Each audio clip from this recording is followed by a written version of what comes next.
Seguimos en este especial domingo, una tarde maravillosa de 20 de diciembre, Agustina. Muy buenas tardes, Hugo. Muy buenas tardes a todos. Un placer estar nuevamente aquí en una semana que está terminando de manera movida, porque, claro, tuvimos escándalo con las vacunas, demoras en la vacuna de Pfizer y también las palabras de Putin que dijo que la vacuna rusa por el momento no se puede utilizar en mayores de 60, así que allí también se desató una polémica. Sí, y el pedido de juicio político a Cristina Fernández de Kirchner, Hugo. Por supuesto que además va a estar en la cornisa nada menos que con Luis Majul, Lilita Carrió, que encabezó este pedido de juicio político. Exacto. Pero vamos a hablar sobre la vacuna, por eso hablaremos con Rubinstein en un ratito nada más, porque fue un sainete o una comedia a la italiana lo que pasó. Primero con el 1.000.000 de vacunas que no llegó, las 300.000 que tampoco llegaron, el avión que se iba a frenar y finalmente va a salir el 22 de diciembre, pero en el medio analizaremos con Luis Tonelli también el acto de esta semana en donde Cristina Fernández prácticamente encabezó, presidió en el Estadio Único de La Plata una convocatoria en donde a diestra y a siniestra fue muy crítica con la Corte y también horadó al propio gobierno al decir que los ministros que no tengan lo que hay que tener tienen que dar un paso al costado. Evidentemente eso tiene muchas explicaciones que con Luis Tonelli trataremos de hablar en este programa en el que trataremos muchos temas, por supuesto. Otro de los temas que nos preocupa realmente es la muerte de este nene de 4 años en la avenida Directorio, porque parece que el que atropelló al chico no es Papadopoulos, el hombre que se entregó a la justicia, sino el hijo, el que manejaba el Volkswagen Golf GTI, que, bueno, ustedes saben, terminó con la mamá herida y su hijo muerto. Así que hablaremos sobre ese hecho para contarte las últimas novedades. Y respecto a la política también se va a sumar a hablar con nosotros Waldo Wolf, porque claro, Hugo recién mencionaba lo que tiene que ver con este acto, con lo que dijo Cristina respecto a los ministros, ¿no? Que dijo, búsquense otro laburo, el que no esté en la altura, para decirlo en palabras simples. Bueno, ¿quiénes son los ministros que están en la mira? De eso vamos a hablar con Waldo Wolf y por supuesto con Tonelli, que como ya mencionó Hugo va a estar hablando con nosotros. Pero también esta semana hubo novedades en Villa Mascardi, porque hubo un mega operativo para que un fiscal pudiese hacer una operación allí para que pueda hacer justamente una visita. Hubo un mega operativo de eso. Sí. Vamos a hablar con una de las personas que tiene usurpado un territorio en ese lugar, Hugo. Sí, la Cristalina. Hablaremos con Diego Frutos, que representa mucho más que un damnificado, una víctima de las usurpaciones, de los encapuchados que dicen ser mapuches, pero los propios mapuches los desconocen. ¿Y qué es lo que pasa desde el gobierno? ¿Por qué Diego Fuchs, el hombre que representa al Ministerio de Seguridad, denuncia a quienes son los damnificados al decir que en verdad son usurpados, pero no defiende el interés de los particulares? Por eso la fiscal Little intentó visitar, hacer un reconocimiento, pero con esas divisiones que hay entre el gobierno y la propia justicia y por supuesto los damnificados. Vamos a hablar con Diego Fruto, pero está el móvil. Mientras tanto, claro, estamos en la ciudad de Buenos Aires por un rato. Con Javier Mozo. Y ya está conectado con nosotros, ¿no? Hola Javier, muy buenas tardes. Ahí está, Javier. ¿Me hablan a mí? Sí. Perdón. No, me vuelvo loca, bueno. miralo. La otra vez lo teníamos bailando, ahora lo tenemos en bicicleta. Javier Mozo, amo tus móviles, sabelo. Amo todo lo que haces en los móviles. Estás agitadito un poquito, respira. 25 kilómetros, chicos. ¡Epa! 25 kilómetros en bici. ¡Epa! Muy bien. Y siempre además con el estilo de siempre, eso hay que decirlo, con el saco 25, no se lo saca nunca. 25 kilómetros en bici, no puedo más. Excelente. Arranqué, son las 6:20, arranqué a las 4 de la tarde. Vengo de Tigre. ¡Qué bárbaro! No perdiste la elegancia, Javier. No, la elegancia para nada. ¿Estoy bien? Estás impecable con el barbijo, cumpliendo con las normas y con las leyes, con el distanciamiento. Con todo. Con y escúchame, todo. Javi, mientras estuviste ahí andando todos estos 25 kilómetros, ¿te encontraste con mucha gente, muchos compañeros de bicicleta de ruta? Sí, mirá toda la gente que hay. Todos compañeros de ruta. Hola, ¿cómo están? ¿Todo bien? Esperá. Todos compañeros de ruta. Todos compañeros, excelente. Mucha gente que salió hoy en este día hermoso. Está ideal para andar en bicicleta caminando, porque mucho sol, pero una temperatura que no está tan alta, es una temperatura agradable. La verdad es que hermoso, te envidiamos un poco. Está espectacular. ¿Cómo están, Hugo? ¿Cómo andan? ¿Cómo les va? Bien, muy bien, Javier. Con ganas de escucharte y de verte, además. en esta tarde tan linda, con mucha gente en la calle, una ventana a la vida, terminando diciembre, preparando sí, la verdad. Nochebuena. Exactamente, exactamente. 20 de diciembre, estamos a 4 noches de la llegada de Papá Noel. Yo me pregunto en qué momento pasó esto, ¿no? Siento que es un año paréntesis Muy que de repente rápido. está terminando y nadie lo Muy puede rápido, creer. muy Nadie rápido. lo puede creer, pero me encanta Chau, ver. Chao, bonito, chao. Mirá, me tira besos, Muy me tira. bueno. Anda en Chau, bicicleta y chau, tira besos, chau, Javier Hermoso. No, chau. no. Las familias codo a codo, diría Vicentico. Muy sí, bueno. Sí, impresionante. Mucha familia, ¿ustedes bien? amigos, ¿qué estás viendo? Mucha, mirá, mucha familia. Vamos a empezar a ver si empezamos a... Contar Parate, historias, parate eso porque que- esto- Claro, que sale queremos- tan bien. Queremos a las esto es familias que improvisar, salieron esto a la es calle. Vení. Con la camiseta de Racing, vení. Ah, claro. Bueno, se fue el... Vení que somos uno todos con de la Racing camiseta esta de semana. Íbamos a hablar de Boca, de Racing, de Mejor la de Copa fútbol no Libertadores, hablemos. pero se me fue. Esta semana yo soy de Racing, Se me mozo, fue. ¿eh? Ah, Te quería bravo. contar. Y sí, la mitad menos uno es de Boca, seguro. La mitad menos uno esta semana y siempre Pero con es de orgullo, Boca. está bien, Pero está bueno, bien. ¿qué va a hacer? Javi, Nosotros muchas la bicicletas. tenemos Se sabe que es lo acostumbrada. único que ha crecido, que Sí. son las ventas de bicicletas. Incluso no se consiguen Impresionante. repuestos para repararlas en muchos Impresionante. casos. Ha sido una nota de la semana, Sí. así que Sí, contanos. de hecho vas a las Sin bicicleterías duda, y hay una fila tremenda, ¿no? Tengo una cuadra de casa y no bajan de 20 personas todos los Mirá. días Qué bárbaro. esperando a ser atendidas. Lo que deja la cuarentena mira, y la acá pandemia también. ¿Cómo están? ¿Cómo te llamas? ¿Cómo andas, Luciano? Bien. ¿Todo tranquilo? Bien. Preparándote para hacer un poco de patín. Aprendiendo. ¡Apa! Muy bien. ¿Sabés que yo eso nunca me los puse y creo que nunca me los pondré? Yo me estoy dando por vencido. Así ¿Sí? que- Sí. ¿Por qué? Muy difícil. ¿Complicado? Sí. ¿Sí? ¿Tenés buena maestra?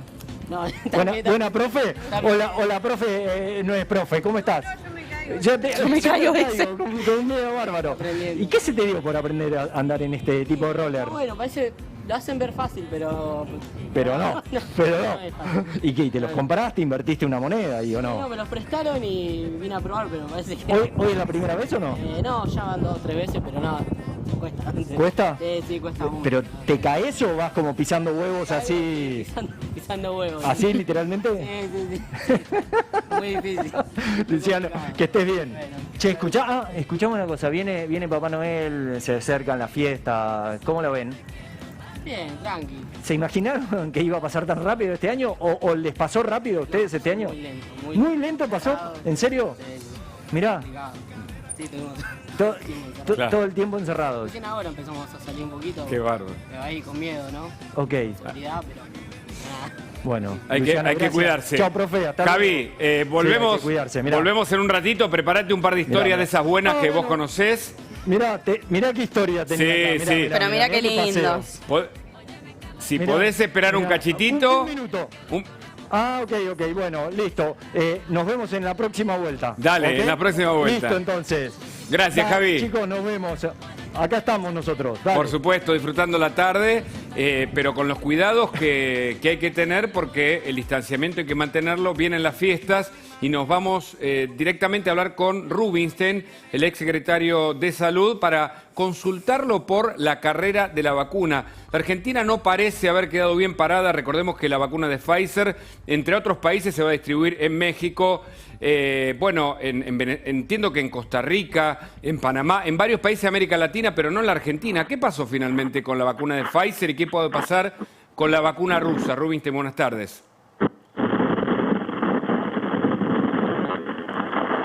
A ver, lo estamos escuchando con Sí. dificultades, ¿no? Ahí, a ver ahí. Ahí está. A ver. Le pedimos, lo estamos escuchando con dificultades a Rubinstein, vamos a probar poder volver a llamarlo, pero bueno, mientras tanto eso que vos mencionabas, ¿no, Hugo? La carrera que se dificultó esta semana, hay una noticia que es importante para la Argentina porque, claro, mencionábamos al principio del programa, hay preocupación después de lo que dijo Vladimir Putin, el presidente ruso, de que la vacuna no estaba por el momento preparada para mayores de 60. Bueno, hoy Rusia anunció que ya se está trabajando para que sí se pueda aplicar en personas mayores mayores y esperarían que en los próximos días finalmente eso pueda concretarse. Claro. ¿Qué va a pasar? ¿Qué va a pasar también con la vacuna de Pfizer, ¿no? Con las negociaciones que hubo en estos días. Sí. Hoy vamos a tener, de hecho, en la cornisa a una de las voluntarias que decía, estamos indignados. Es muy importante porque Argentina puso una de las muestras más importantes en los voluntarios para la prueba de esa vacuna, de la Pfizer, y no se le pidió más requisitos, pidió la inmunidad y la tiene la Argentina a nivel legal, como pidieron en general otros laboratorios frente a la urgencia por la pandemia. Ahora, ¿por qué no llega a la Argentina? Porque hay cierta desconfianza. ¿Por qué llega a Chile? Eso, y sobre la vacuna rusa, le queremos preguntar a Rubinstein, además de la pandemia, por supuesto. Rubinstein, ¿ahora sí? Sí, perfecto. Si me escuchan bien. Ahora sí, perfecto. Muy buenas tardes, gracias. Le preguntaba si la vacuna rusa finalmente va a ser aplicada o no a mayores de 60 años. Ahora Rusia parece que dice que están probando para ese grupo etario. Mira, yo creo que lo que hay que esperar son los resultados de los estudios, idealmente las publicaciones científicas, y si no, un informe muy pormenorizado que esté a disposición de la autoridad regulatoria de Argentina. Hasta el momento, honestamente, a mí no me importa lo que diga el ministro de Salud de Rusia, lo que digan aquí también, porque escuché que había declaraciones diciendo, entendemos que ya está autorizada, que ya se va a aprobar para los mayores de 60 años. Eso hay que darlo. De todos modos, supongo que sí, que va a ser efectiva y segura para los mayores de 60 años, pero realmente necesitamos tener información transparente sobre los estudios, cómo se arribó a esas conclusiones, y claramente teniendo en cuenta que son estudios interinos, no solamente en esa vacuna, en todas las vacunas. Pero bueno, que más allá de las declaraciones, yo quiero dar los hechos. Cuando estén los hechos, que se llegue la vacuna, la autoridad regulatoria argentina, que realmente tendrá, digamos, la posibilidad de evaluarla y de poder definir y dar un veredicto para la aprobación de emergencia. Rubinstein, ahí el tema del audio, si usted me permite, me parece que tiene que ver con los auriculares. Por momentos se conecta y por momentos se desconecta. Tal vez sin auriculares lo escuchamos, a ver, con más nitidez. No sé. No. Sí, hay momentos que se escucha bien y de repente vuelve para atrás. A ver ahora, hola. Bueno, estamos hablando con Rubinstein porque, claro, todavía no tenemos la información, idas y vueltas en la comunicación del gobierno. Esto es lo que preocupa porque genera cierta incertidumbre. Ahora parece que el avión finalmente saldrá el 22 o 23 de diciembre. Una cantidad de dosis esperan que lleguen de Rusia, pero no sabemos si se va a empezar a vacunar antes de fin de año. Entiendo que al personal de salud. Rubinstein, ¿lo tenemos? Sí, ya estoy. Ahora sí. Ahí está, ahora sí, lo escuchamos muy bien. Gracias. Eran los AirPods. Sí, sí, pasa. Le preguntaba entonces, ¿se supone que llega la vacuna rusa? ¿Se supone que empiezan a vacunar al personal de salud? ¿Qué es lo que usted sabe? No mucho más que ustedes. En realidad, yo lo que creo que no es demasiado prudente es esta carrera brutal para empezar a vacunar antes de fin de año, solo por el hecho de que se había dicho eso. Entonces con eso se apuran los vuelos, se trata de que lleguen, inmediatamente se va a revisar el lote, inmediatamente se va a hacer la autorización regulatoria, porque antes de que ANMAT lo apruebe no se puede comenzar. Claro. Entonces a mí no me parece demasiado prudente este apuro del gobierno solamente para cumplir un plazo. ¿Y cuánto puede tardar la ANMAT? Claro que aún en el caso de que se comience a vacunar antes de fin de año, va a ser testimonial, porque todavía no está el dispositivo de vacunación listo para comenzar. Entonces, no tiene demasiado sentido esto de simplemente dar una señal de que se cumplió o no se cumplió. Me parece que lo que hay que asegurar es, digamos, y garantizar la seguridad y garantizar que el procedimiento y el dispositivo de vacunación comience de la mejor manera posible. Claro. Pero bueno, la verdad que no sé si va a comenzar o no antes de fin de año. Según el procedimiento habitual, ¿cuánto podría llegar a tardar la ANMAT en finalmente aprobarla?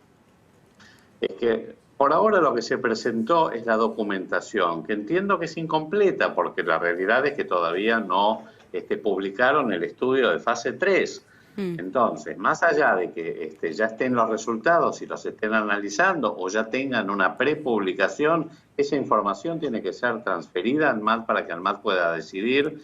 Y además de eso, tiene que venir los reportes de la evaluación que se hizo ahora en Rusia de las plantas y de las líneas de manufactura. Es cierto, Yo no Rubin. sé cuánto tiempo, eso, pero seguro que faltan 3 días hábiles para antes de fin de año. Pero es cierto, Rubinstein, que el gobierno de Putin no se allana a los análisis de la fase 3 de la vacuna Sputnik, de la FDA y otros organismos internacionales, es decir, que no está de acuerdo con que esa vacuna sea analizada por los organismos científicos más importantes del mundo. Mira, te explico, Hugo. Si no pretende comercializarla en Estados Unidos o en Europa, no necesita la aprobación regulatoria de la FDA en Estados Unidos, de la EMA en Europa o de cualquier otra agencia. Ahora, si la quiere comercializar en Estados Unidos o en Europa, no tiene otra que a la autorización regulatoria. Entiendo yo que probablemente no tenga ningún tipo de acuerdo comercial para incorporar la vacuna a estos países. Dicho esto, para ANMAT, que es la autoridad regulatoria argentina, si contara con la aprobación previa de la FDA o de la EMA, el procedimiento sería mucho más fácil y mucho más, expeditivo.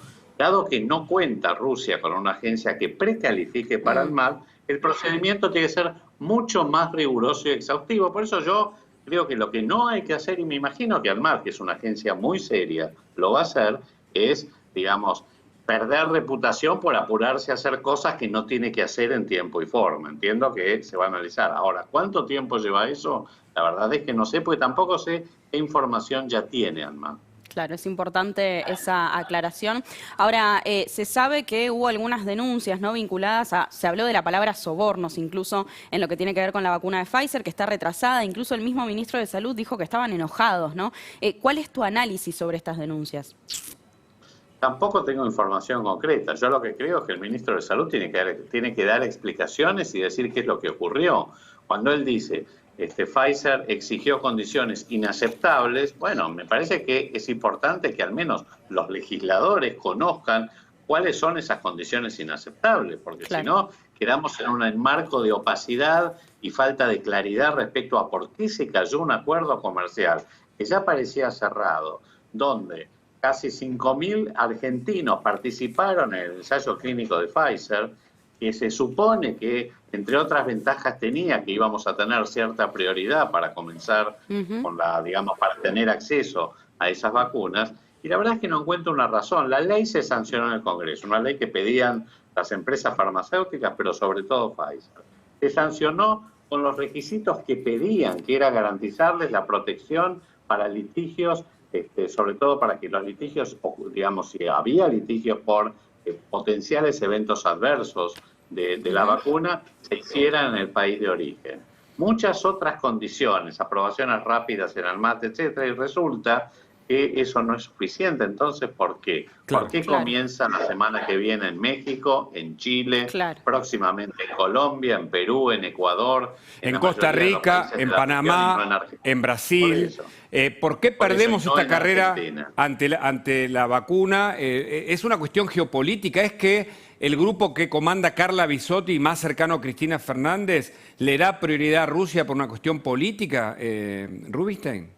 La verdad es que no sé, pero yo creo que se coló la geopolítica dentro de esta carrera por las vacunas, así como existe una carrera comercial de todas las empresas farmacéuticas, a ver quién llega primero, quién coloca más dosis, quién tiene garantizado el acceso. También hay una carrera geopolítica, no que tengo ninguna duda, y me parece que eso se ha colado en este escenario, de ver cuándo y cómo comienza la campaña de vacunación en nuestro país. Ahora, todo esto, ¿no? Todas estas idas y venidas, ¿no alimentan un poco también ese famoso movimiento antivacunas, ¿no? Del que tanto se habla? Sí, claro. Estoy convencido de eso. La Argentina es un país que tiene, una larguísima tradición en la vacunación. Más del 90% de la población, tiene altamente valorada la vacunación, incluso la vacunación obligatoria. Entonces parece absurdo que toda esta disputa, este vodevil, porque ya a esta altura ya no sé cómo llamarlo, este sainete de idas y vueltas de que empezamos, de que no empezamos, de que vamos a tener tantas dosis, de que no, de que finalmente se cayó un acuerdo, todo esto lo único que hace es alimentar las suspicacias, la desconfianza, las sospechas del público y, por supuesto, le da alimento a los grupos antivacunas. Claro, y de algún modo estas idas y vueltas a nivel de la comunicación y las contradicciones del gobierno sobre las vacunas no generó implícitamente cierto relax de la población que no se cuida, no mantiene el distanciamiento, es decir, cuestiones no deseadas, digamos, repercusiones en la gente no deseadas? Sí, sí, yo lo he dicho bastante, esto último que decís, Hugo. Y esto tiene que ver, yo creo que desde el velorio de Diego Maradona, hace 4 semanas, es como que comenzó una suerte de sensación de toda la gente, justamente porque fue el gobierno el que llamó a el velorio en la Casa Rosada, que organizó un pésimo operativo de dispositivos de seguridad. Lo que hizo fue, digamos, hacer percibir a todo el mundo que se había acabado la pandemia, entre eso, y que ya comenzaba la vacunación y que iba a ser casi una solución mágica e inmediata, quedó, digamos, una especie de hiato, de espacio vacío, digamos, donde en principio la gente comenzó a relajarse, porque además después vinieron otros eventos en la calle, del banderazo de River y Boca y muchas otras concentraciones, y lo único que hicieron es dar la sensación de que ya está, ya pasó la pandemia. Y lo que estamos viendo ahora, que es este rebrote, este quiebre de tendencia que se ha visto en las últimas 2 semanas, que no es la segunda ola, pero esto es un quiebre de tendencia, tiene mucho que ver con el relajamiento de los hábitos, de las costumbres y de los comportamientos sociales que la gente, digamos, comenzó a abandonar. Y me parece que acá es donde hay una fuerte falla del gobierno en no enfatizar que la gestión, que la comunicación de los riesgos hoy es mucho más importante que si la vacunación va a comenzar el 28 de diciembre, el 29 o el 10 de enero. Porque eso no hace la diferencia, porque además, hasta que tengamos el efecto real de la vacunación, van a pasar meses. Claro, claro. ¿Cuáles son los hábitos, ¿no? que más ves en la calle que la gente empezó a relajar? Y ya está, las concentraciones, la falta de distanciamiento, el mal uso del barbijo, el no uso del barbijo, digamos, todas estas cuestiones comienzan a olvidarse, la higiene de manos. Entonces, esto para mí es lo más grave. Esto es lo que está motivando, sobre todo de cara a las fiestas que empiezan la semana que viene, porque justamente va a ser, digamos, así como en Estados Unidos, la disparada que hubo en las últimas 3 semanas tuvo que ver con la fiesta de la celebración de Acción de Gracias, que es el día más importante para los americanos. Más allá de que en Estados Unidos está en invierno, que todos estos encuentros familiares, habitantes de gente que viene de diferentes lugares, que obviamente se reunieron en las casas, ambientes cerrados, o sea que acá la cosa no va a ser así, va a ser muy distinta. De todas maneras, es un riesgo. Entonces, yo lo que recomiendo en este momento es que hasta que vengan las fiestas, sobre todo los chicos, los jóvenes, eviten las reuniones las reuniones, sobre todo de mucha gente, donde no se resguarden todas estas medidas, que traten de no reunirse por lo menos de aquí hasta la Navidad y hasta el Año Nuevo, y que porque esto puede ser un potencial foco de contagios que perpetúe este quiebre de tendencia, este nuevo brote que estamos teniendo. Rubinstein, los últimos datos indican más de 41.000 muertos, 1,5 millones de contagiados. Sobre los muertos entiendo que no hay dudas porque claramente pasan por distintas etapas la constatación de esos datos. Ahora, sobre los contagios todavía hay dudas. ¿Usted qué cree? ¿Que hay que multiplicar eso por cuántas veces de contagiados en la Argentina? No, primero con los fallecidos es probable que tengamos un exceso de muertes que no han sido hasta ahora reportadas como tienen todos los países del mundo. Así que yo creo que vamos a tener al final del día muchas más muertes cuando lleguen las estadísticas y se consoliden. Sí. Esto no es de Argentina, lo han tenido la mayoría de los países del mundo. Y la Argentina no tiene por qué no tenerlo. Así que es probable que vamos a enfrentar muchas más muertes de las que están reportadas. Y respecto a los contagios, es como vos decís, probablemente tengamos un número mucho mayor de contagios que de casos reportados. Y ese número está entre 7 y 10 veces. 7 y 10 veces. O sea que es muy probable que tengamos un número de contagios que supere, digamos, para decir una cifra muy redonda, 10 millones de personas. 10 millones. En nuestro país. O sea, sí, entre un 20 y un 25% de la población. Es tremendo este número que mencionás. Ahora, me quiero detener en algo que mencionabas recién que tiene que ver con esta tendencia, ¿no?, que se está dando en estos días. ¿Qué significa? Porque, por ejemplo, hubo una reunión en la ciudad y en el área metropolitana donde se hablaba no de un aumento, sino de un estancamiento en el descenso. ¿Qué significa eso? ¿Por qué tiene que preocuparnos? Que vos tenías una tendencia declinante muy acentuada desde hace 2 meses en el área metropolitana de Buenos Aires, incluso más de 2 meses, donde era clara, la baja era muy clara. Todas las semanas los promedios daban menos casos que la semana previa. Primero comenzó en la ciudad de Buenos Aires, después se expandió al conurbano, pero se veía en todos lados. Y mientras la epidemia inicialmente hace 2 meses comenzó a desplazarse hacia el interior de la provincia de Buenos Aires y hacia el interior del país, pero ya en el último mes también comenzaron a caer los casos en todo el país. Así que parecía que el panorama anunciaba que para fin de año, la próxima semana o la otra, íbamos a tener verdaderamente un muy bajo número de casos, como ocurrió en Europa en la primera ola. Claro. La realidad es que desde hace 2 semanas lo que se viene viendo es que primero se estabilizaron los casos, o sea que se quebró esa tendencia, esa pendiente de descenso, y ahora lo que se está viendo es un pequeño rebrote. No es un rebrote muy importante por ahora. Por eso es el momento para, 1, ampliar los testeos, trazado y aislamiento para evitar la expansión de la epidemia. Mucho más test que lo que se están haciendo ahora. 2, tratar de, reforzar, en este momento, enfatizar el cuidado, la higiene de manos, la prevención. Y esto no es solamente decir hay que guardar el distanciamiento físico o el uso de barbijo, pues eso ya la gente lo sabe. Hasta los jóvenes también lo saben. Ahora lo que hay que tratar de pensar de manera inteligente es el cómo se hace para llegar a ese público, para llegar a esos segmentos de población, a los chicos. Porque evidentemente acá el tema no es lo que se dice, sino cómo se dice. Clarísimo. Entonces acá es donde me parece que tiene que ser más inteligente la estrategia de comunicación del gobierno. Rubinstein, muchísimas gracias. Que enfatizar esto que la vacuna. Seguro. Muchísimas gracias por haber hablado con nosotros. Muy claro como siempre. Y de la salud vamos a hablar de la educación también vinculada a la pandemia, porque según un informe de Argentinos por la Educación ha bajado, se ha reducido el contacto con la escuela y también las tareas escolares. De eso vamos a hablar en instantes nada más con Sandra Ziegler, que es investigadora de Flaxo y que ha estado a cargo. Sandra, gracias por hablar con nosotros. Queremos saber justamente cuánto se ha reducido el contacto con las escuelas y por qué la pandemia ha afectado tanto la educación. Te pido si me aguantas 2 minutitos y me lo contestás después de la tanda. Dale.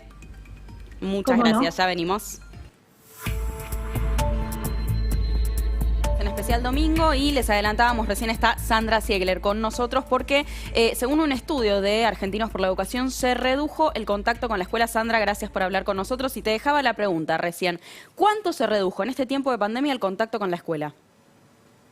Bien, a partir de este estudio que desarrollamos, pudimos observar encuestando a padres y madres de chicos de nivel primario, de escuelas estatales de todo el país, que hay un contacto estable, pero que es más esporádico, que a medida que ha pasado el tiempo, pasó a ser más esporádico en el tiempo, aunque se trata de un contacto estable, como te decía.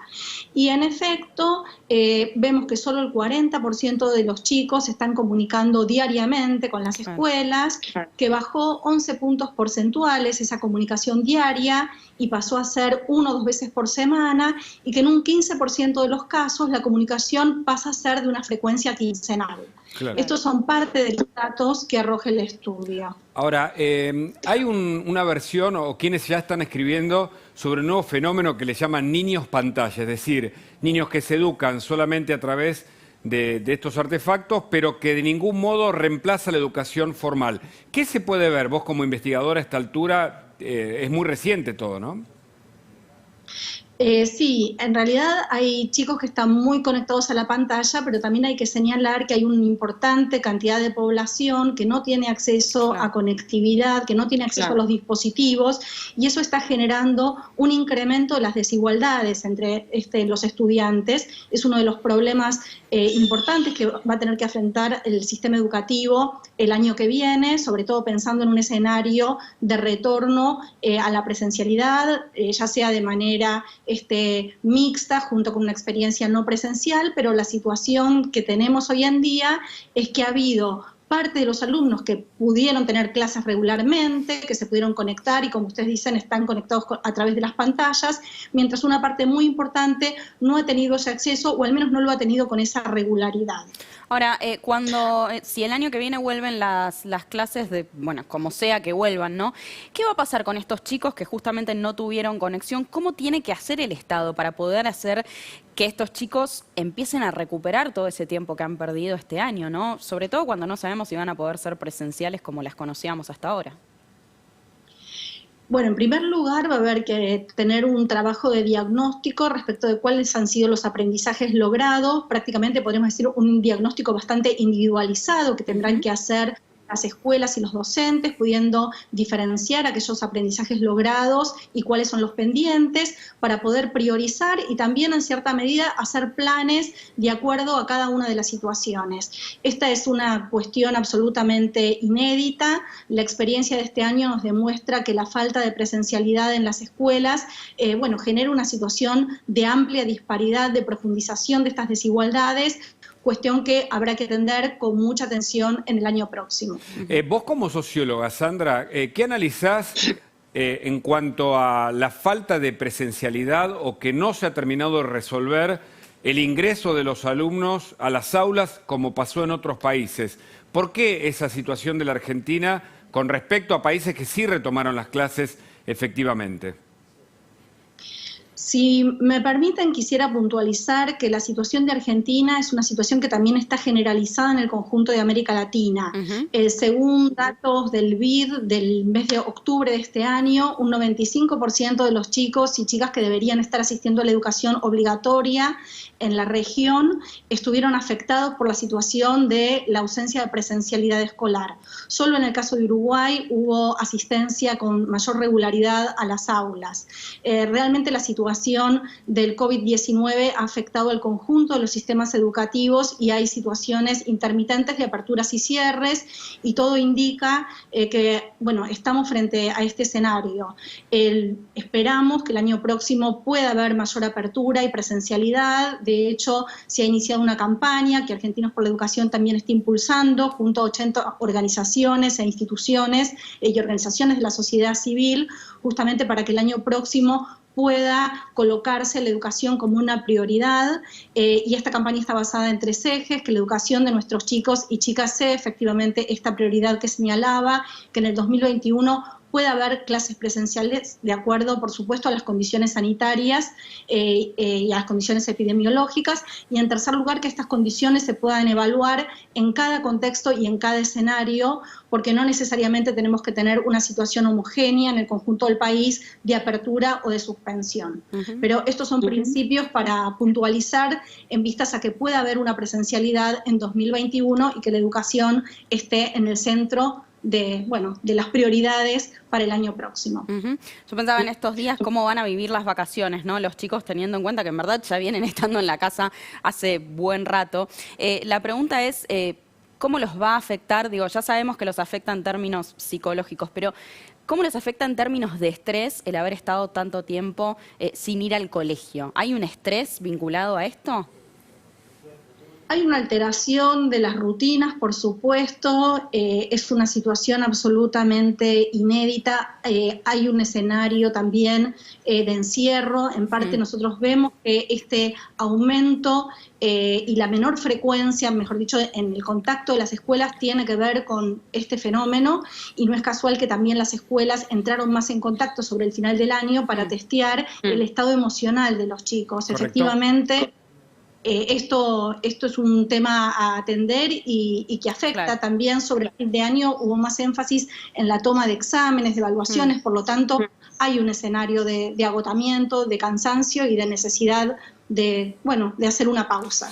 Sandra, muchísimas gracias por el contacto. Esperamos que el año próximo los chicos puedan volver a las aulas. De nuevo, gracias por esta entrevista. Muchas gracias a ustedes. Seguimos en Especial Domingo. Nos vamos a ir al sur porque hay mucha preocupación con el avance de los encapuchados, las usurpaciones, la inacción o en todo caso la desidia de un sector del gobierno nacional y el accionar judicial. Vamos a hablar con Diego Frutos, uno de los damnificados y representantes de los vecinos en Villa Mascardi, en instantes.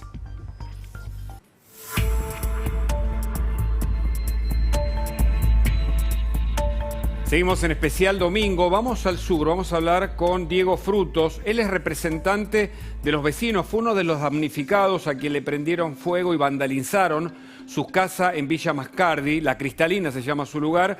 Entiendo que está en línea porque además sufrió una golpiza días pasados y puede contar parte de lo que ocurrió en los últimos días cuando el propio Fuchs, el hombre del Ministerio de Seguridad, acusó a Frutos de tener un grupo violento en contra de los usurpadores, es decir, poniendo las cosas al revés. Frutos, ¿estás en línea? Buenas tardes.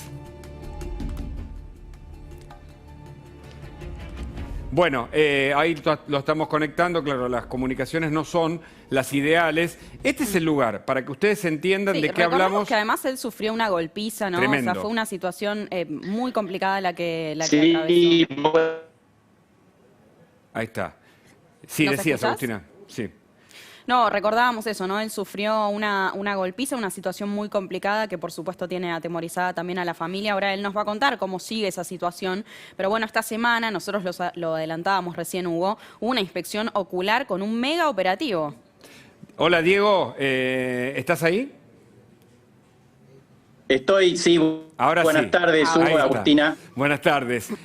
Lo primero es lo que sufriste vos personalmente, porque ocurrió justo en el momento en que murió Maradona, tal vez no tuvo la visibilidad, pero fue muy grave, te patearon, te golpearon, contanos eso. Bueno, sí, esto fue el 25 de noviembre a la tarde, después de varias horas de corte en la ruta. Alguien se ve que les dio el dato de que yo estaba en la zona, en Mascardi, y me vinieron a buscar, eran varios encapuchados.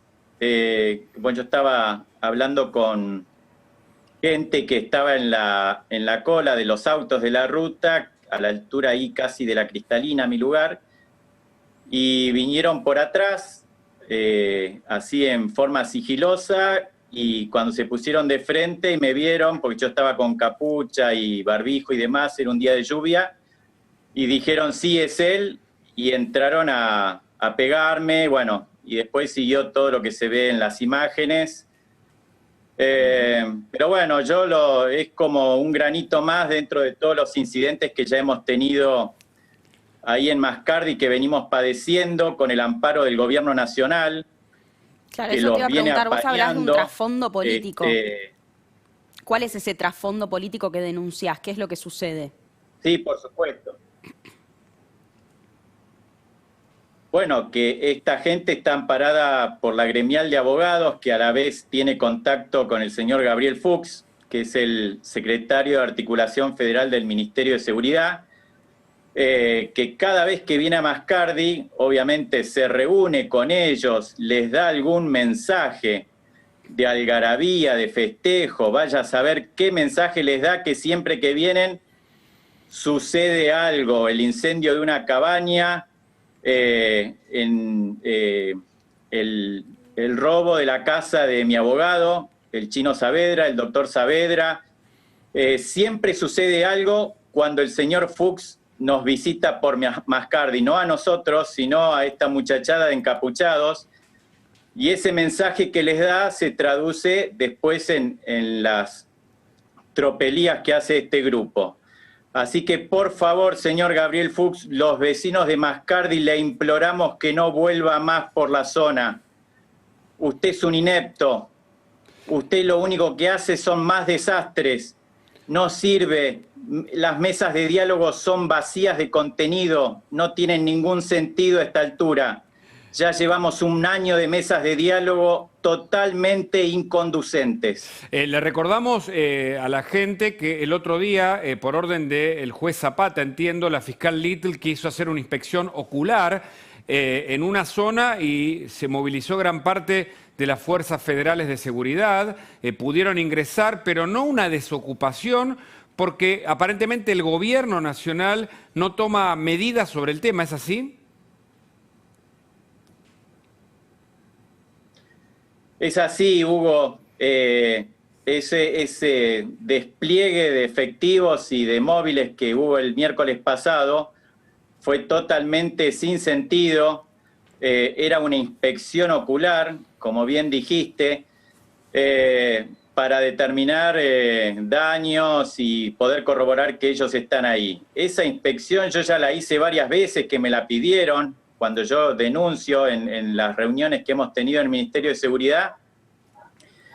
Y yo he denunciado no solo también la tala de los árboles y demás, y me han dicho, ¿tenés pruebas? Le he llevado las pruebas, no hacía falta semejante despliegue, que encima los deja enfervorizados a estos muchachos, los deja con mucha violencia, y los que tenemos que padecer estas consecuencias de ese despliegue que hubo el otro día por parte del gobierno nacional somos los vecinos. Cuando terminó esa observación, esa inspección ocular, se fueron todos los móviles, no nos dejaron ningún efectivo, se fueron todos, y quedamos a la buena de Dios. Nadie se queda con nosotros. ¿Por qué semejante despliegue con cientos de efectivos para lograr más violencia y acrecentarla? El señor Gabriel Fuchs dice que lo que quiere hacer es bajar los niveles de virulencia, de violencia. Bueno, de esta manera, señor Gabriel Fuchs, usted los está acrecentando. Basta, ya los vecinos ya le dijimos basta. Por eso no nos queremos volver a sentar en una mesa de diálogo, sino es a tratar el desalojo. Basta de convivencia pacífica que usted propone, que no sirve para nada. Esta gente no quiere dialogar, no son pacíficos. Ustedes están viendo ahí las imágenes. Ese día volvieron a incendiar una nueva cabaña, que después se jactan de tener que apagarla con las jarras esas de plástico. Es toda una payasada que el gobierno nacional sigue apañando, y a los vecinos nos deja totalmente desamparados. ¿Cuál es la situación en este momento después de esa inspección ocular y todas las situaciones que vos recién describías?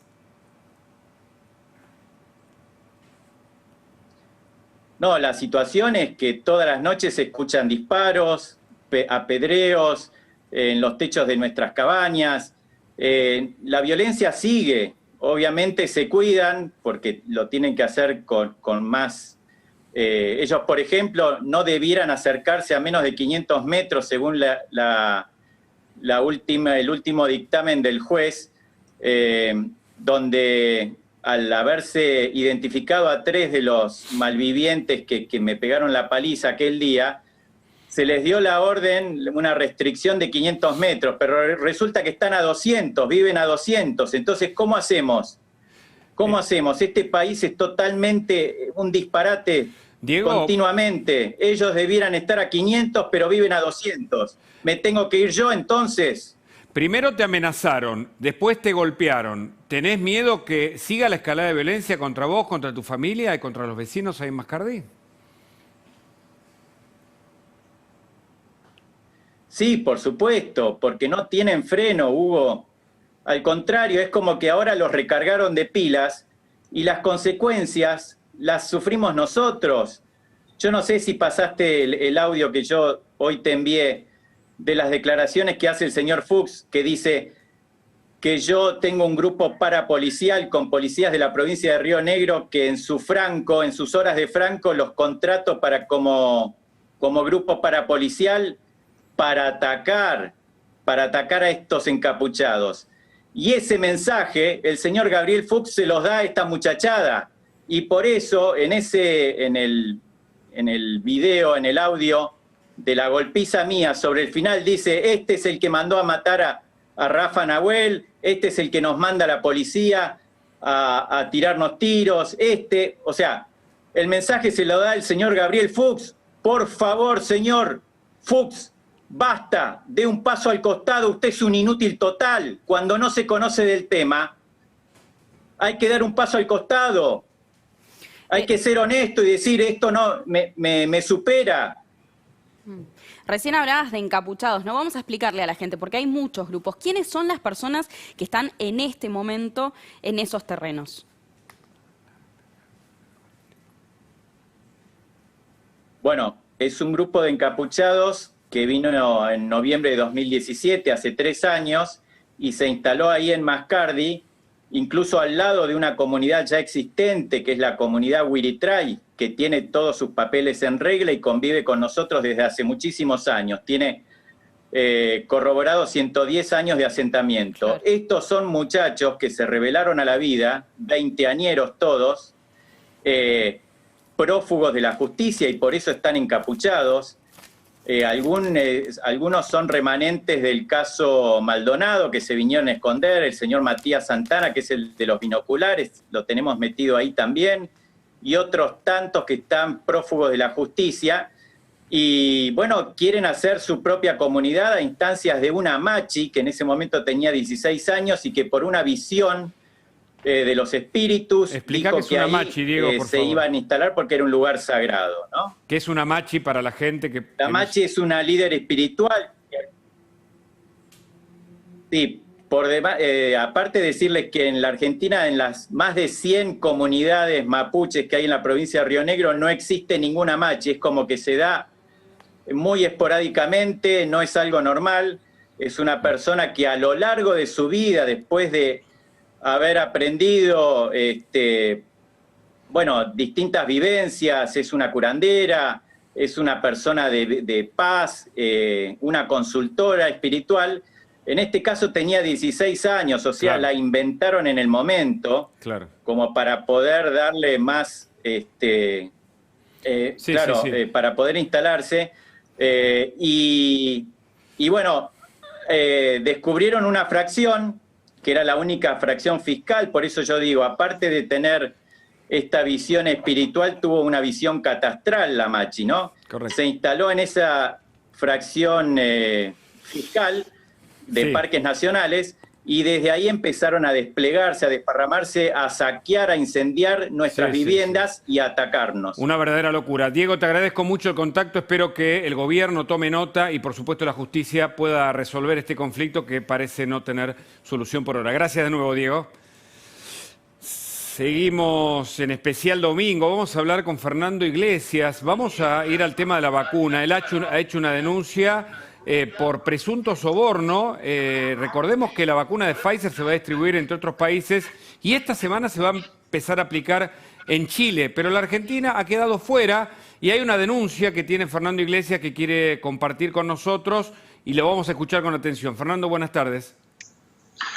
Sí, ¿qué tal, Hugo? ¿Cómo estás? Sí. Bueno, sí. Bueno, no es exactamente una denuncia. Yo ya un día antes de la aparición del escándalo de la vacuna rusa y el hecho de que, dudoso de si se puede o no se puede aplicar después de los 60 años, presenté una interpelación al ministro para que venga Ginés González García, que ya es hora. Hay otras interpelaciones pedidas, pero hay un cúmulo de situaciones que son por lo menos dudosas. Primero, los motivos de este rechazo de la vacuna de Pfizer, que parece ser la más confiable, la que se está aplicando en todo el mundo, la que en un momento el gobierno dijo, yo no sé si se acuerdan cuando dijeron, Sí, claro. el mundo nos ha elegido porque admiran la forma en que hemos tratado la pandemia, entonces nos eligieron para hacer las pruebas y eso nos garantiza que vamos a ser los primeros en tener la vacuna. Bueno, no vamos a tener primero la vacuna, parece que hubo inconvenientes, requerimientos de un lado o del otro que no pueden cumplirse, toda una cosa muy sospechosa en manos de un gobierno que lo que menos tiene es transparencia. Así que esperamos que venga Ginés, nos explique lo de la vacuna rusa, cuál es el plan de vacunación, nos diga por qué no podemos usar la Pfizer y otras vacunas que son las que están usando en el primer mundo y en algunos países como Chile, que tiene un plan de vacunación coherente, y despeje un poco las dudas, porque lo único que hay son dudas de corrupción y de ineficiencia completa por parte de Salud, que ahora es Ministerio. Claro, en ese sentido, ¿no? Te quiero preguntar, porque usabas recién la palabra sospechoso, ¿no? Decís que es sospechoso todo lo que está sucediendo. ¿Qué es lo que pensás que puede haber pasado detrás de esto? Bueno, parece que hay una queja sobre requerimientos impensados y que no pueden cumplirse. Es una frase bastante fuerte y que tendrá que aclarar. Tiene que aclarar el ministro. Me parece que los episodios de corrupción que ha habido dentro de la administración kirchnerista durante los 12 años, no hace falta aclararlos, están desesperados por tratar de romper el sistema jurídico, porque como dijo Luisito Delía, que no me parece que sea de Juntos por el Cambio, si en febrero no rompen el sistema o no cambian toda la Corte Suprema, en febrero Cristina va presa. Por lo menos lo que dice Luis Delía. Yo no tengo esa precisión, pero me parece que está claro que hay muchos motivos para desconfiar. Y en este gobierno ni hablar, ¿no? Y no entonces... veo por qué después de la compra de fideos con gorgojos tenemos que confiar en una compra, en las compras que haga el Ministerio de Salud, que está además dirigido por el ministro Ginés González García, de amplios antecedentes como lo vi. Y ampliando del Ministerio de Salud de las sospechas sobre la vacuna de Pfizer, que no sé si pidió cuestiones adicionales a la Argentina, ¿qué significó la demostración de poder de Cristina Fernández en el Acto de La Plata la semana pasada? Bueno, me parece una cosa vergonzosa, sobre todo la acumulación, ¿no? Todos los días. El jueves teníamos, el miércoles fue lo de la vacuna de la Pfizer, el jueves la vacuna rusa con Putin anunciando que mayores de 60 no, cuando ya Alberto había dicho que él iba a ser el primero en vacunarse. El viernes lo de Cristina, un episodio indigno, ¿no? En el cual realmente basurió al presidente y a todos los ministros que aplaudían entusiastamente, con un episodio posterior, además, de Nilda Garré retando a los que no habían aplaudido, digno de una corte stalinista. Y además todo esto, hay una foto que creo que expresa muy bien el espíritu de esa reunión, que se suponía que era la reunión de la unidad. Dejó bien en claro Cristina que la unidad es simplemente el verticalismo de siempre detrás de su figura. Y hay una foto extraordinaria en la cual está Cristina sin barbijo, porque por supuesto la reina está por encima no solamente de las leyes jurídicas, sino también de las leyes de biología, y no necesita usar barbijo y los demás sí. Pero además está la foto, decía, de Cristina sin barbijo sacando la lengua, con un Alberto en el fondo con el barbijo puesto y la cabeza agacha. Me parece que es muy expresivo. Ahí la estamos viendo en pantalla, justamente. Exactamente, ¿no? Es muy expresivo de la situación de poder que existe, que no es otra que la que anticipamos los apocalípticos agoreros de siempre, que nunca entendemos nada, pero al final siempre tenemos razón. Y tenemos razón por el simple expediente de esperarnos lo peor del kirchnerismo, y eso simplemente nos coloca del lado de la razón enseguida, ¿no? Ahora, Cristina dijo también en el acto que no había que, se lo dijo a los ministros, ¿no? Que no había que tener miedo y que si no se busquen otro laburo. ¿Qué análisis haces sobre esas palabras? Y parece que tenemos a Papo de presidente, ¿no? ¿Se acuerdan de Papo cuando le dijo en un almuerzo de Mirta Legrand, buscate un laburo honesto? Me parece que es la misma frase, y creo que desnuda muy bien, ¿no? ¿Quién es la que manda y las relaciones de poder que se establecen? Es algo que realmente no puedo entender, inclusive desde el plano humano. No entiendo, puedo entender que una persona quiera ser presidente de la nación, es una ambición legítima. Puedo entender que alguien quiera llegar a ministro, es una ambición legítima, pero ser presidente para esto, ser ministro para esto, para ser basureado en público, me parece una situación indigna, y nunca creí que de personas y de situaciones indignas podían salir cosas buenas. Yo le recuerdo al 48% que votó esto, que una semana antes de que Cristina, vicepresidenta, eligiera como candidato a presidente a Alberto dijo textualmente que no quería ver un títere en la Casa Rosada y el poder en el departamento de Recoleta de Cristina. Eso lo dijo una semana antes de aceptar ser él el títere. Y me parece que de eso no podía salir otra cosa que esto, ¿no? Fernando, ¿vos ves en el acto del otro día una demostración de kirchnerismo que avanza sobre el propio gobierno de Alberto? Y ves más allá, digo, a nivel geopolítico, la vacuna. Muchos hablan de un sistema que viene del castrismo, de lo que pasa con Maduro en Venezuela, algo más allá que no estamos viendo por quedarnos tal vez en el análisis populista que se hace desde acá mismo. No, desde luego, me parece que está muy claro el alineamiento internacional, y eso explica todo. La negativa de nuestro representante ante la OEA, Raimundi, a suscribir el repudio a las elecciones fraudulentas de la dictadura de Maduro en Venezuela, lo dice todo. Nos pone claramente fuera del mundo y nos pone en un escenario en donde, claro, las vacunas que están testeadas, las vacunas que pasan por agencias responsables como la estadounidense y las agencias y la de las Unión Europea y la de los países europeos, esas las tienen países razonablemente ubicados. Lo digo porque mucha gente cree que el tema de relaciones internacionales o el G20 son cosas que no tienen que ver con las condiciones de vida. Bueno, ahí tenés. Chile tiene un plan de vacunación con vacunas confiables aprobadas en Europa y en los Estados Unidos para 80 millones de habitantes. Nosotros no tenemos nada de todo eso, a pesar de las muchas proclamas.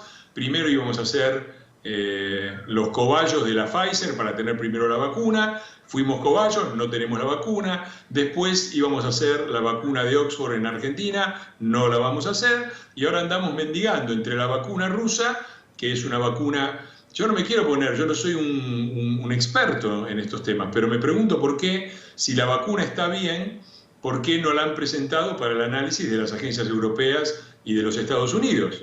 No lo han hecho, no es que han sido rechazadas. Rusia ni siquiera pidió la aprobación de esa vacuna.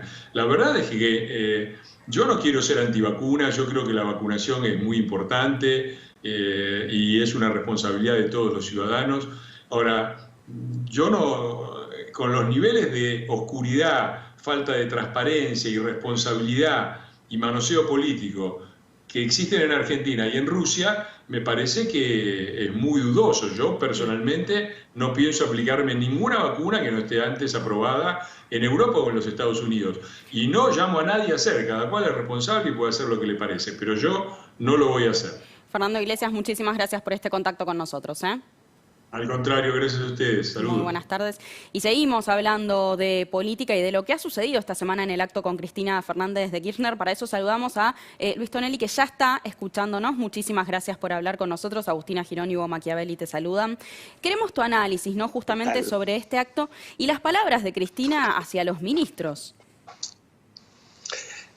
Mirá, es una situación realmente difícil de analizar. Es una situación sumamente compleja, porque me parece que hay un problema de poder en la coalición que no está definido, ¿no es cierto? La verdad que sería fácil para el análisis decir que Alberto Fernández es directamente un delegado de Cristina Fernández, pero la tensión que se manifestó en ese acto es realmente de alguien que se queja, ¿no? Se queja frente al presidente por la no gestión de algunos ministros. Y por el otro lado, y fundamentalmente me parece, la cuestión fundamental para Cristina, ¿no?, que es la cuestión judicial. Realmente Alberto Fernández, ¿no es cierto?, ya sea por intención, por omisión, ¿no es cierto?, o por incapacidad, no ha cumplido con los objetivos que se había fijado Cristina Fernández, ¿no?, de ya tener de alguna manera en este primer año resuelta su situación judicial, ¿no? Me parece que ese es el primer objetivo, porque hace la supervivencia, ¿no?, de la vicepresidenta, ¿no? Esto que yo llamo la impunidad del rebaño. Sí, la impunidad del rebaño. Ahora, Tonelli, ¿no está claro después del acto y de cada uno de los discursos en el Estadio Único de La Plata quién tiene la agenda, vos mismo lo señalabas, y quién tiene el poder en esta Argentina? Sí, yo diría, digamos, tiene la agenda, tiene el poder difuso de la coalición. Digo, Cristina Fernández, pero lo ¿no? que es Cristina Fernández, estoy hablando, ¿no?, estamos hablando de ella, es claro, lo era, digamos, desde el primer día, ¿no?, cuando eligió a Alberto Fernández, ¿no?, que en chanza decíamos que era un caballo de Troya transparente, ¿no?, porque mirábamos en la panza y estaba Cristina, ¿no es cierto? Hubo una ilusión que realmente fue una ilusión, digamos, entre ingenua y, por otro lado, a veces a la democracia le hace bien la ingenuidad, ¿no? Porque si todos fueran como un analista político, realmente, viste, la democracia se deshilacha, ¿no? Porque uno no puede estar siempre poniendo en duda todo. Sin embargo, la gente confió en que un Alberto Fernández podría ser un presidente, digamos, con capacidad. Realmente eso iba a ser muy difícil. Es un enorme, Hugo, es un enorme enigma, digamos, para todos, por qué Cristina eligió a alguien, digamos, con el cual estaba profundamente enemistada, y no una enemistad simplemente electoral, digamos, era una enemistad hasta ideológica, ¿no es cierto? Por eso pero perdón, Tonelli, ¿pero no lo elige a propósito de que Alberto va a hacer lo que ella le pide? Bueno, pero en realidad lo que estamos viendo es que, por ejemplo, en el tema judicial, Alberto, ya sea por acción u omisión, no ha hecho o no ha cumplido. A ver, porque ¿qué era Alberto antes de ser elegido candidato, Hugo? Era el operador de Cristina en la Corte, ¿no es cierto? Bueno, la verdad que a mí me resulta muy difícil, ¿no? Que Alberto lo llamó a la gente de la Corte y le dijo, muchachos, ¿saben que cambié de rubro? Ahora tengo un parripollo, ¿vieron? Ya dejé de ser, ¿no?, su operador. Me resulta medio difícil, ¿no? Porque, digamos, los números de WhatsApp todavía los sigue teniendo. Entonces, me parece que la reacción de Cristina es una reacción, digamos, porque finalmente ese pacto primigenio, que era, vos sos presidente, digamos, dentro del contexto ideológico que yo marco, ¿no es cierto?, como dicen ustedes, pero fundamentalmente resolverme mis problemas. Digamos, y esos son los problemas que no han quedado resueltos. Entonces, me parece que esa es la gran tensión. Ahora, por el otro lado, Cristina necesita a Alberto, digamos, porque Cristina en persona no puede tampoco hacer estas cosas. Vos fijate que tiene que salir a decirlo en un acto, tiene que hacerlo, digamos, en un género epistolar, viste, que parece, digo, un santo de los evangelios, viste, que ahora le escribe la epístola a los conurbanenses, ¿no?, en vez a los tesalonicenses. Se nota que fui monaguillo, viste. A los se nota, claro. sí. A los colosenses. A los cristianos de Corintios, es más fácil, sí. Porque si no... Sí, pero, digo, yendo al punto, ¿no? Digo, ahí hay una tensión manifiesta, porque si las cosas anduvieran más o menos bien, digamos, yo los llamo a ustedes y digo, bueno, muchachos, ¿cómo arreglamos, no es cierto? Esto es un despelote. A ver, hay una tensión donde Cristina tiene que posicionarse públicamente, ¿no? Esto es muy fuerte.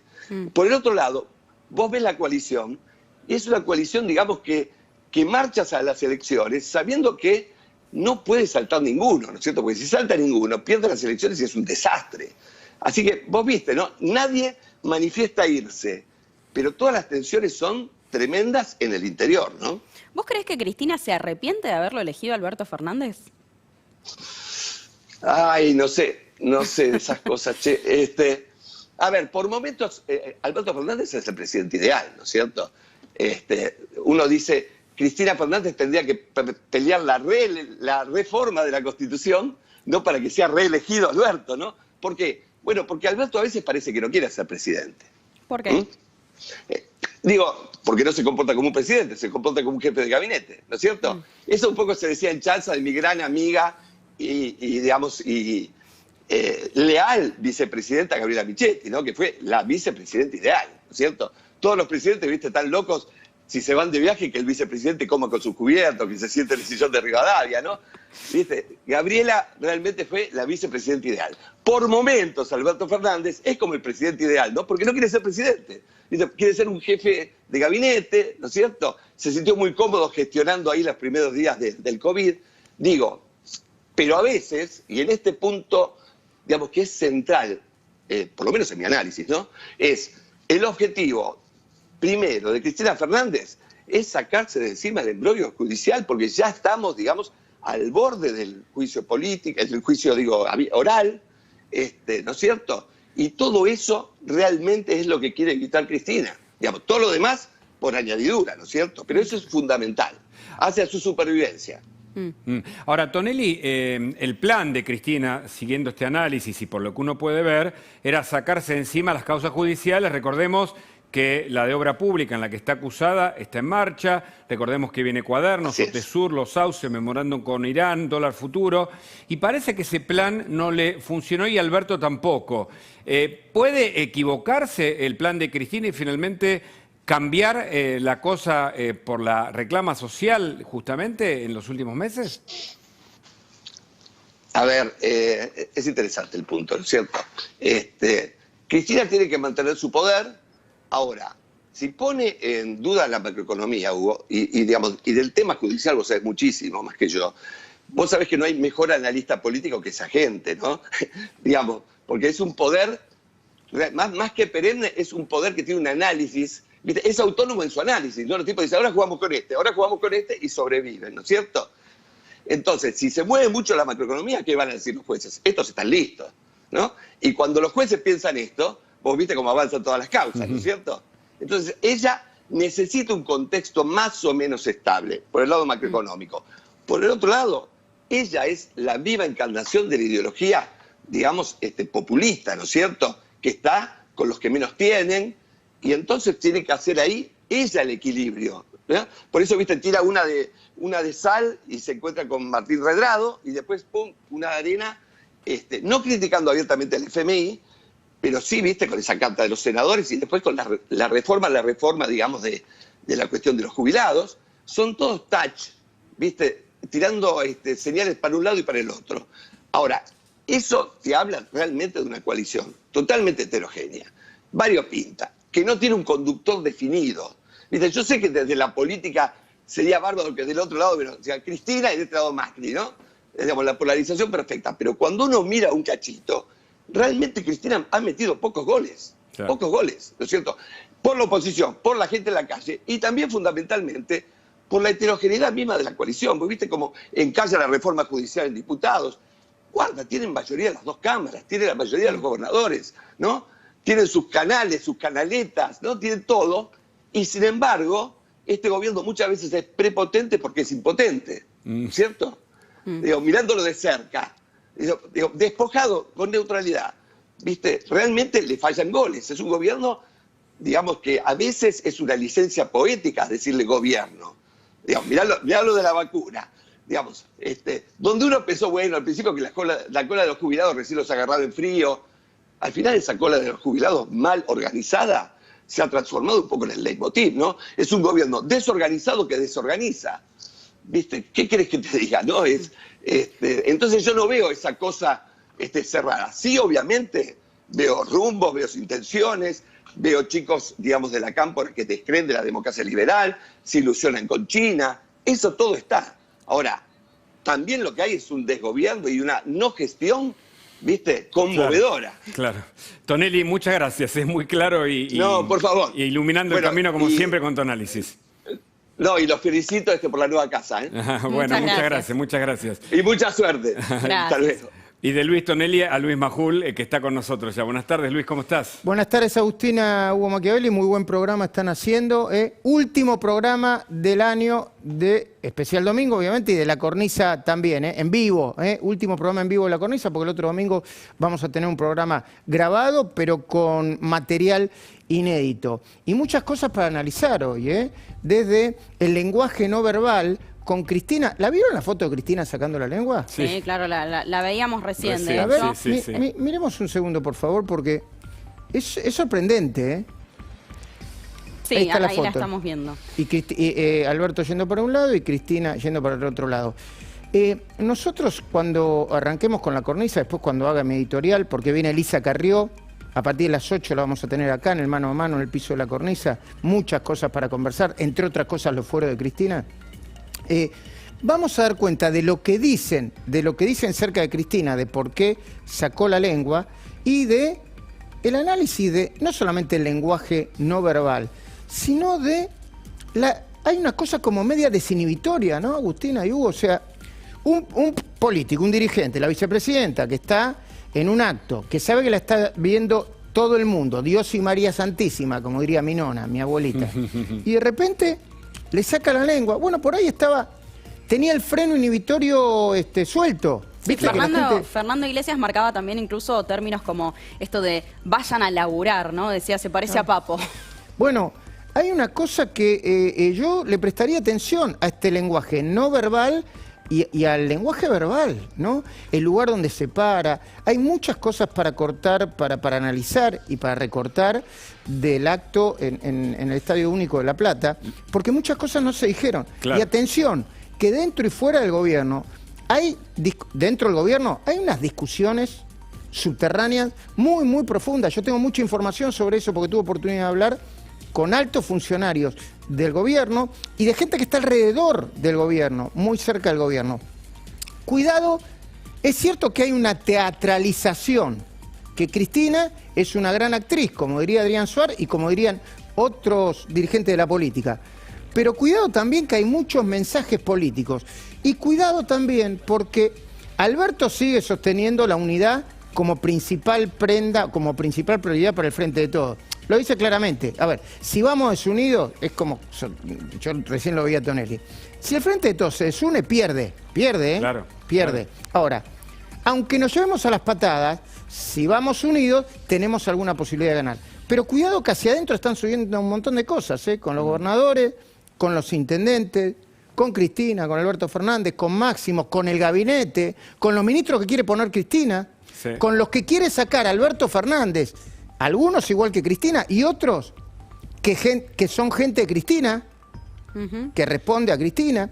Y cuidado porque también dentro del gobierno hay quienes están empezando a desarrollar la teoría que la responsabilidad por las idas y vueltas de la vacuna rusa, de lo que también vamos a hablar en la cornisa dentro de un rato nada más, vamos a hablar con María Isabel Sánchez, que fue una de las voluntarias y está indignada por lo que pasó con Pfizer, y vamos a hablar también con Debag, uno de los especialistas que más sabe en la Argentina.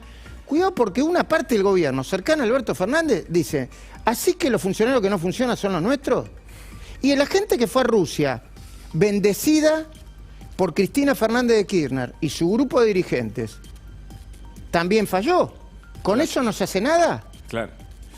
Luis, y Tonelli decía recién que el mensaje de prepotencia en verdad era de impotencia de Cristina Fernández. ¿Qué pensás, sin sacarte datos de tu editorial que viene a continuación? No, bueno, yo coincido totalmente. Bueno, puedo decirle algo que entre mis colegas quizá no se comparte. Está sobreestimada la capacidad política, la capacidad estratega de Cristina. A ver, si Cristina hubiera sido una gran dirigente, una gran estadista, la Argentina hubiese estado mucho mejor. Dejó a la Argentina patas para arriba, con una bomba de tiempo silenciosa que le terminó de explotar al gobierno siguiente. Dejó a la Argentina patas para arriba, con un déficit monumental. Lo contó Martín Tetaz acá el domingo pasado. Ahora, son pícaros políticamente. ¿Por qué? Porque se unen, mandan a decir que Cristina no se va a meter en nada. Alberto es uno de los que efectivamente criticaba con mucha dureza a Cristina y termina ganando las elecciones. Ahora, después, en este año de gobierno, cuidado que hay mucha responsabilidad de Cristina también en este año de gobierno. Los idas y vueltas, Vicentín, que te saco, que te pongo, que cuidado con los jubilados, que le agrego el 5% porque soy yo, que los funcionarios que no funcionan. Ese juego de querer despegarse y entrar cuando le conviene, yo no creo que le vaya a funcionar mucho tiempo. Ahora, hablando justamente de estos funcionarios que no funcionan, la pregunta es, ¿en qué lugar está parado Alberto Fernández en este momento ante un eventual cambio de gabinete? ¿Qué pensás vos, Luis? Vas a tener que ver la cornisa. Muy bien, me encantó esa respuesta. A las 8 de la noche. Sé que van a entrevistar a Waldo Wolf, si tenemos un tiempito, me meto antes del pase entre Especial Domingo y la cornisa, y si no, dispongan ustedes que lo están haciendo muy bien. Aquí te estaremos esperando. Un programón y la cornisa. Me dicen que en una de esas hay una información de último momento en unos minutos, estén atentos. Todavía no la confirmamos, pero si la confirmamos, lo ponemos en el aire. Por supuesto, Luis. Aquí estamos y vamos a hablar con Waldo Wolf, ya está conectado, lo tenemos en línea, mucho para hablar con él, desde la vacuna de Pfizer que llega a todos los países menos a la Argentina, hasta el acto de la semana pasada en el Estadio Único de La Plata. Waldo, buenas tardes, gracias por estar. Y la pregunta ya está formulada, comenzá por donde quieras. ¿Qué tal? Buenas tardes. Bueno, de la vacuna de Pfizer ya está todo dicho, ¿no? Es una muestra más, el paño sobre el que se pone la gran impotencia y la gran incapacidad de este gobierno. Tonelli bien lo decía, Majula sentía. Es una muestra más de la incapacidad y la mentira. Es un gobierno que ha hecho de la mentira y de la épica una política de Estado. Entonces, recuerden ustedes que primero íbamos a producir la vacuna acá, después íbamos a traerla a producir la de Oxford, después íbamos a producir o traerla de Pfizer y terminamos trayendo la rusa y después la rusa terminó no siendo apta para mayores de 60 años y esto provoca que la ciudadanía no sabe si se lo tiene que colocar o no. Entonces empezaron el año cantando salud del ministerio como si la declamación de un término te transforma en lo que sos, ¿no? Yo te puedo decir ahora que soy melenudo, pero no soy melenudo. Entonces vos podés gritar que sos ministerio. Ahora, si tenés un ministro que dice que China queda lejos, tenés un presidente que dice que tomando un té te curás, y después todas las peripecias y los extravíos que vimos a lo largo del tiempo, bueno, es lamentable. La verdad que este es un tema que nosotros hemos sido responsables. Recordarás vos que el 20 de marzo Mario Negri, presidente del Interbloque de Juntos por el Cambio, dijo: nosotros vamos a acompañar en todo lo que tenga que ver con las cuestiones sanitarias. Nosotros, la verdad que hemos acompañado hasta donde se puede. Ahora, cuando el extravío es tan grande y encima tiene la soberbia de retarte y tenés un presidente de la nación que realmente ha hecho de la denostación de la palabra también un culto y dice, somos la envidia del mundo, yo me pregunto, ¿en dónde somos la envidia del mundo? 9% de déficit fiscal, séptimos en el mundo en muertos por millón, 36% de inflación, 95% de devaluación en el blue, 38% de devaluación en el oficial, 40% de pobreza, 15% de desocupación. Nada, me parece que es hora de que se sinceren y encima tienen este problema interno, que en realidad no es encima. El problema interno que tienen, distintas facciones que tienen proyectos antagónicos terminan exponiendo sobre un paño, en este caso el de la vacuna, las políticas contradictorias que tiene quien debe conducir, ¿no? Wolf, justamente en términos de vacuna te hago una pregunta doble. Por un lado, tu análisis sobre las palabras de Ginés González García cuando dijo que Pfizer estaba pidiendo demasiado, ¿no? Como si se hubiesen cambiado las condiciones en el medio del camino. Y también si efectivamente considerás que Ginés va a terminar yendo a diputados, o qué es lo que ha dicho hasta el momento, que justamente después de tantos pedidos aún no ha estado en el Congreso. Mira, yo lo he dicho muchas veces, se enoja el kirchnerismo cuando digo esto, pero hay que diferenciar lo político de lo personal. Yo a Ginés González García no lo conozco y debe ser un buen hombre, un buen amigo, un buen padre, una buena pareja. Es muy mal ministro de Salud. Es muy mal ministro. A mí no, porque ha conducido la incertidumbre en la ciudadanía, provocando la angustia que estoy diciendo. Preguntale, el que está escuchando en la calle. Nosotros no tenemos que discutir si nos vamos a colocar la vacuna o no. Mi mamá no me puede llamar a mí y decirme, ¿vos crees que yo mayor de 60 me la tengo que colocar o no? Esto te lo tiene que dar el Estado. Y el Estado tiene que ser profesional. Ginés González García ha sido un muy mal ministro de Salud. Y a mi entender debería renunciar. Por lo pronto debería dar explicaciones. Vos me preguntás si va a venir al Congreso. La verdad que este gobierno ha hecho del desprecio de la institucionalidad también una bandera. Fíjate que el jefe de gabinete de ministros, que es el único que tiene establecido en la Constitución Nacional, en su artículo 101, que tiene que venir una vez por bimestre al Congreso de la Nación, y hoy en día encima tuvimos durante un año presencialidad virtual, quiere decir que podría haber venido por Skype, como estoy yo con ustedes ahora, o por Zoom, o por Webex, o por cualquiera de los métodos técnicos que se puede venir, ni siquiera ha venido el jefe de gabinete de ministros. Entonces, claro que tendría que venir a dar explicaciones, porque es el lugar donde él tiene que explicar. Todo el mundo recibe la vacuna, se ha empezado a colocar en los distintos países del mundo. ¿Por qué nosotros no hemos podido? ¿Por qué tenemos que enterarnos por los diarios que te dicen que van a traer 600.000 vacunas, después te dicen que son 300.000, después te hacen una época muy... Lo describía Bornstein en su artículo de ayer de manera bizarra, como suele hacer él, hablando del grotesco, diciendo hay que aplaudir a la Cámpora porque lleva un avión a 10.000 metros de altura, lo sostiene y trae vacunas.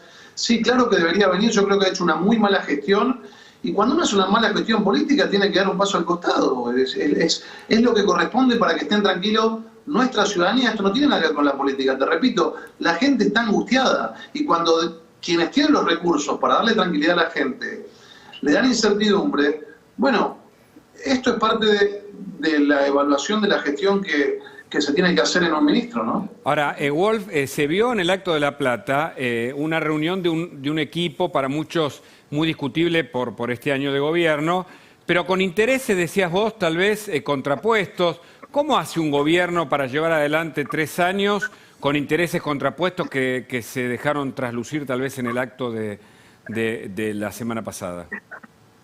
Destruyendo el país, como lo están haciendo. Tenés un ministro que un día te dice que cree que en Venezuela se vulneran los derechos humanos, y al otro día tenés otro que no, y el presidente de la Nación llama a Víctor Hugo Morales a pedirle disculpas.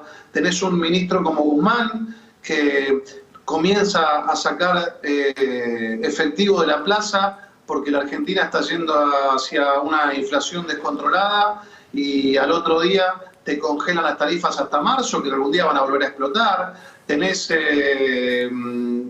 carteras como la de desarrollo social, que terciariza la distribución de la ayuda a través de los punteros pseudo-sociales, de la manera que lo están haciendo. Nosotros teníamos un rumbo.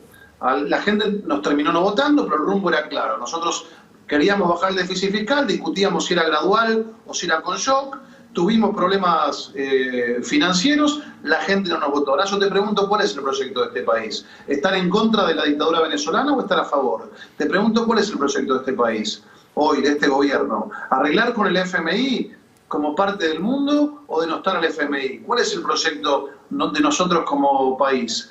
Hoy, fomentar la inversión privada o sacar el impuesto a la riqueza logrando que nunca nadie más venga. Faltan 3 años, a este paso van a ser 3 años de incertidumbre en el que la Argentina no va a entrar un peso, y esto no hace falta que lo diga yo, hay gente que no le gustará lo que digo y otros que sí, pero yo le pregunto al oyente que está escuchando hoy si traería una inversión a la Argentina con un gobierno en el que la presidenta de la nación formal, que es la vicepresidente, le saca la lengua al presidente y le dice, echá a los ministros que no laburan, y el presidente le dice, hice lo que te dije. La verdad que yo creo en la democracia republicana. Cuando nos tocó ganar, ejercimos el poder.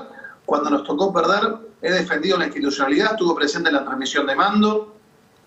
Le voté las leyes de emergencia porque un gobierno que entra hay que dársela, le di las herramientas para que refinancie la deuda, he acompañado junto con todo mi bloque con las herramientas también para luchar por el tema sanitario. Ahora, si vos tenés un gobierno que están absolutamente peleados entre ellos, que además reivindica los presos comunes condenados como Milagro Sala, como Amado Vudú, y te lo quieren vender como preso político, las grandes empresas que hoy son las que se están retirando del país, no lo hacen por casualidad. Así que, lamentablemente, esto es lo que va a ocurrir. La mala noticia es un presidente que sigue siendo obsecuente, porque dice, bueno, yo no me voy a pelear con Cristina. En realidad, él tiene que hacer valer su cargo. Él tiene que defender su gestión. Él tiene que defender a su grupo. A mí me da mucha vergüenza que le diga a los ministros, mira, si yo soy ministro de la República y una vicepresidenta dice que vayan a trabajar los ministros, yo pongo mi renuncia arriba de la mesa. A mí no me van a faltar respeto por eso. ¿Cuánto le debes? ¿Tanto les piden?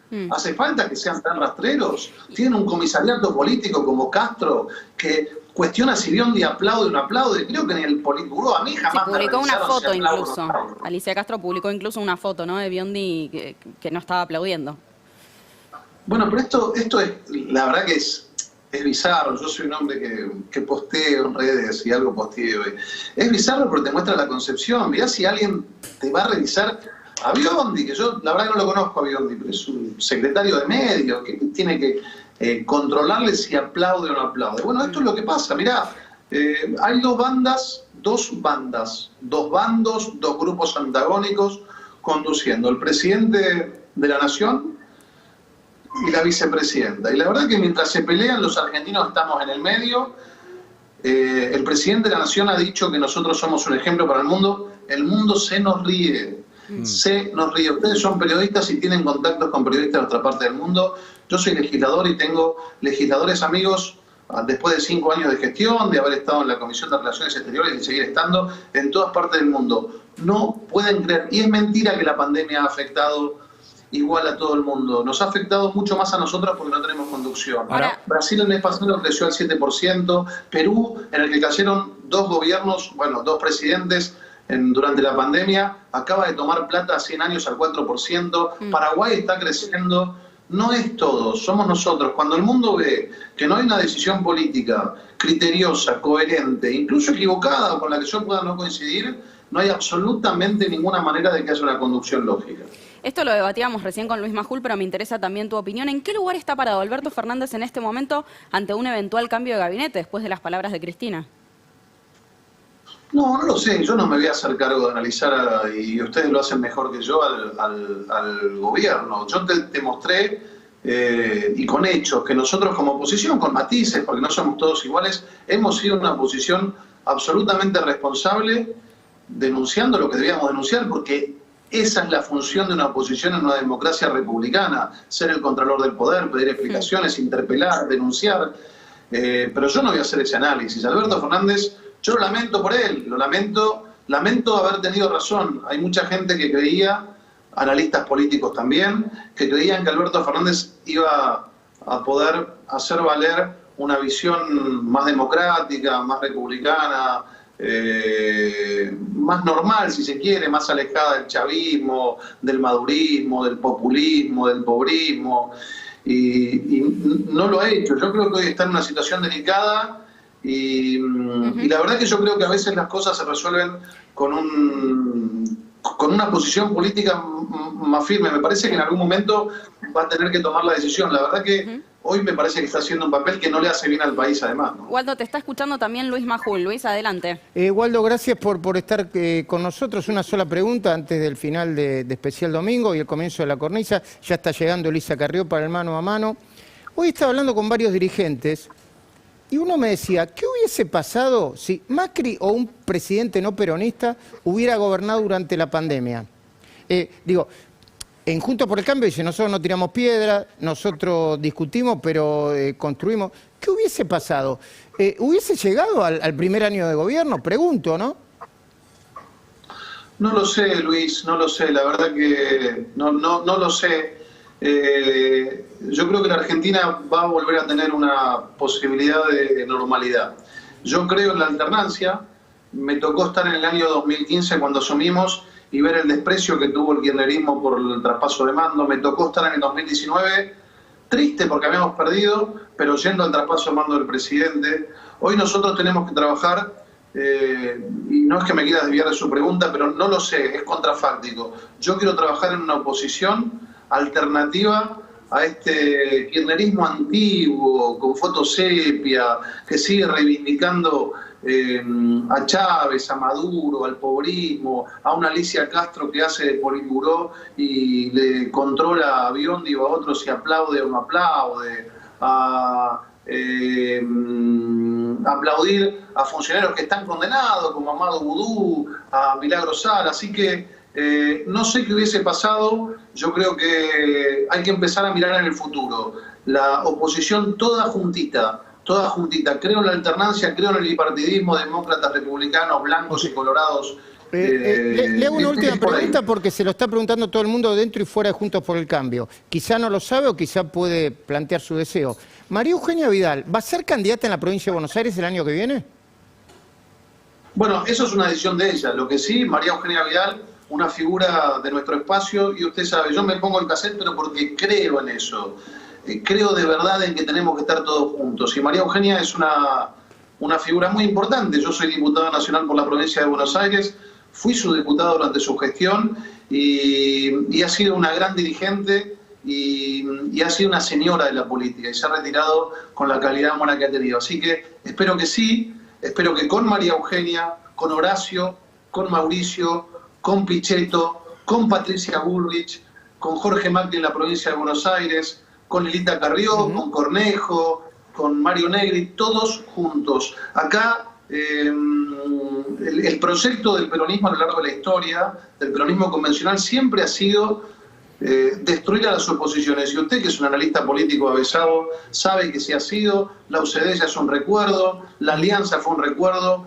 Juntos por el Cambio es la opción a la alternancia que bien le hace a un país porque genera competencia, genera control. Así que espero que María Eugenia juegue, la vamos a acompañar donde ella decida, entre todos juntos. Tenemos muchas más cosas en común que en no común. Gracias, Waldo Wolf. Muchísimas gracias. Gracias, Waldo Wolf. Nosotros nos despedimos en este especial domingo. Le damos el pase directamente a Luis Majul. Ya se viene la cornisa Agustina.